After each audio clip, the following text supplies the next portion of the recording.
Veldora went to take on Chronoa, yet he quickly started yelping. Gua. I've been cut.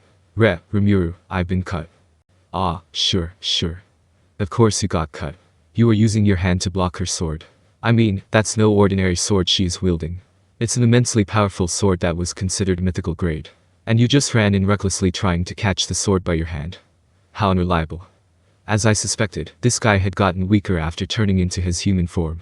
And because of how confident he acted before, my disappointment was immeasurable, and my day was ruined. I had been looking forward to Veldora beating Chronoa. But as it turned out, there's no free lunch in this world after all. Seriously, how are you so careless? Obviously you would have gotten hurt. I started crying seeing the pathetic state Veldora was in. This was some grade A bullshit. But Rimuru, that sword was even stronger than when we fought last time. So you're saying the hero is using absolute severance? Didn't you say you'd been hit by it before? To be fair, I didn't know how credible the absolute part was. But I definitely didn't want to use my absolute defense to test which one was stronger. No, that's because I was fine being cut by that. With that mutter, Veldora concentrated on evading Chronoa's attacks. He would get cut at times, but fortunately, he seemed to have strength to spare. No, in fact, I understood what Veldora meant. He was saying that in his previous battle with her, he didn't take nearly as much damage with these same slashes. But the reason why was rather obvious if you thought about it a bit. This was purely the result of different sizes.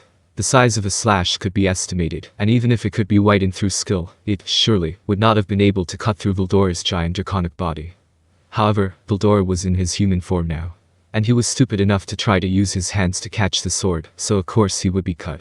Even though it would quickly regenerate, compared to his dragon form, it would consume magicule at a much higher rate. Normally speaking, when fighting in human form, it wouldn't require nearly as much stamina. However, it didn't seem to be strong enough against Chronoa. He was probably too confident in his proud Veldora-style killing arts, and tried to recreate the made-up technique of blocking a sword with his hands from manga.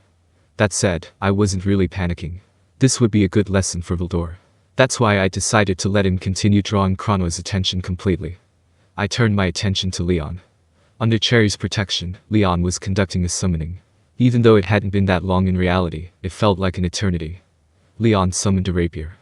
Sorry to have kept you waiting. I couldn't do anything about our enemy without a weapon. That's why I've summoned my beloved sword Flame Pillar from my time as a hero for this occasion. It turned out to be mythical grade, befitting of an ex-hero demon lord. The round golden shield in his left hand seemed to be legendary grade. It looked very impressive, but didn't look strong enough to block Chronoa's sword attacks. Leon probably just felt it was better than nothing. All in all, Leon seemed to be ready. We could finally start our counterattack. Or so I thought. Suddenly, Luminous was sent flying in my direction. Is she losing? I got worried a bit, but seeing how Luminous was uninjured, it looked like she was pulling an act. In that instant, as Luminous and I crossed eyes, she sent a strong telepathic message to me. Let me explain this for you first. Chronoa is another personality of Chloe. Hinata's soul may be resting inside her too, so you must not kill her. What? Compared to the strength of her telepathy, the message she delivered was far more shocking. How could you say something so important at a dire time like this so casually? I panicked when I saw Leon approaching to fight against Chronoa. Luminous, right after dumping responsibility onto me, headed back to take on Granbell. I didn't know what to do now that I had been informed of the truth so suddenly. Chronoa was Chloe. Now that she mentioned it, they look quite similar. But what was the thing about Hinata's soul? I didn't know what to take from that. What in the world is happening there? Report. Considering all possibilities, it could be deduced that Chronoa and Chloe are the same person. And that means. In other words, individual Chloe Albert likely time leaped to the past, and grew to be the Chronoa in front of you now. No way, no. Is it even possible? I could just ask Luminous, but she was busy fighting to the death against Granbell. So I couldn't just have a Q&A, even her telepathy was only just sent in the nick of time.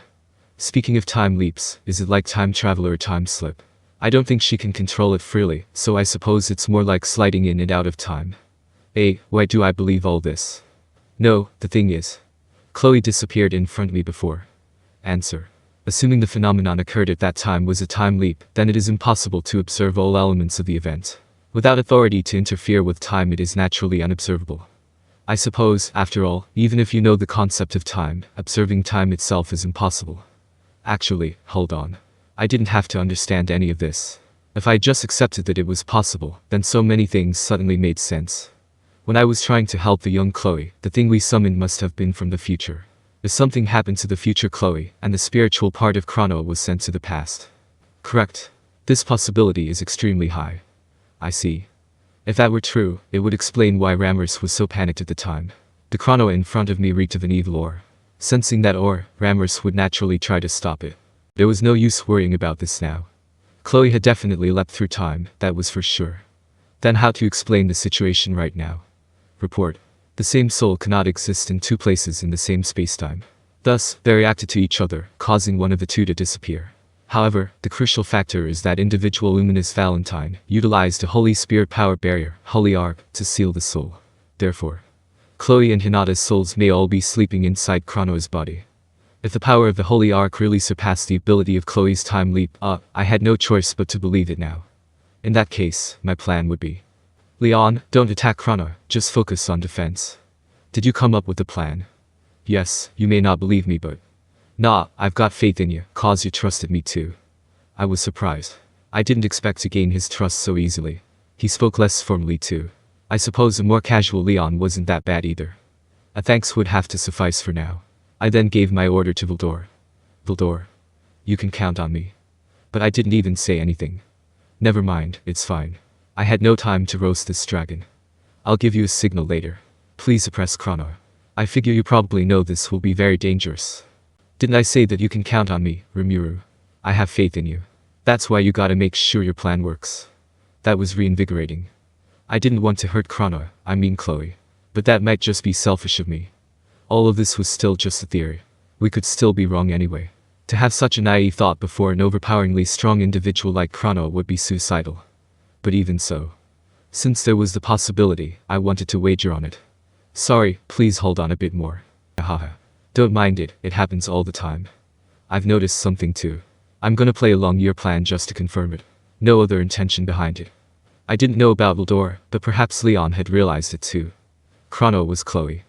I really wanted to explain it to him in detail, but now was not the time for it. Leon crossed swords with Chronoa calmly, but sweat was absolutely gushing down his forehead. Surely, it'd be difficult for him to even answer my calls. If this plan worked, I needed to apologize to him properly. Next, regarding how we'd infiltrate Chronoa's soul. Rimuru-sama, it was wise of you to have kept the details of your plan quiet. The Grand Cathedral is likely still under the surveillance of Demon Lord Guy. Diablo also spoke to me through telepathy net. His telepathy was concealed with careful and meticulous encryption. By the way, it felt very similar to Lumina's telepathy. She must have been very aware of her surroundings as well. In actuality, I just didn't say it aloud due to my own selfishness. I also didn't want Chronoa to hear my plan. I suppose it was fine as it turned out to be the right choice. That's so. What do you want then? He must have had some reason for speaking to me like this. Diablo was truly talented. He seemed to have already caught up on the situation. Perhaps he could give some valuable suggestions. Please allow me. If it is Rimuru-sama, you should be able to send your thoughts directly to her by interfering with her soul. However, there's another way which is more reliable. What would that be? This method would be to maintain physical contact with your target and use that to enter her spiritual plane. And then, in allowing your astral bodies to interact with each other, you can directly interfere with her soul. Regardless of my ability to do so, it still sounded very dangerous. I may end up never returning. Couldn't I just reach her like how I usually use telepathy net? Answer. Proposal suggested by individual Diablo has a higher chance of success. However, the level of danger involved is insurmountable. That's probably why Raphael hadn't brought the idea up before. Thanks, Diablo. But I do want to say something to you. Yes, do tell. You're overestimating my abilities way too much. Kufufufufufu, surely you jest. Yet again, how very modest of you. It's not modesty. In order to save Chloe and Hinata, I needed to use the method with the greatest chance of success. However, in this situation, I needed to prioritize my safety. I should show Diablo just how useless I am this time. I decided not to argue since he seemed to have run into Guy. I hope he didn't say anything weird. If he bragged about me like he usually did, it might attract Guy's attention. I'd scold him properly about that later.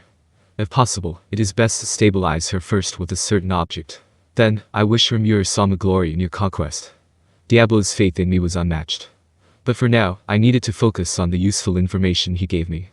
But how do I calm her down? If I could do that, everyone could relax a little. There's no way some miracle item like that would just be laying around. From his position supporting Leon, Cherry spoke up. Rimuru-sama, why not try using the mask? This guy seemed to understand what I was trying to do. Impressive, but also somewhat scary. Mask. Yes. That thing was able to see than me. Surely it is enough to calm that person's spirit down. I see. Well, his idea was brilliant. He didn't seem to realize I actually wanted to keep this quiet. But perhaps, in the end, it was my bad for muttering too much. Well, on that note, the mask, huh? But didn't I give that to Chloe? Where is it now? Hold on a second. It was Shizu-sen's memento and then I remember fixing it.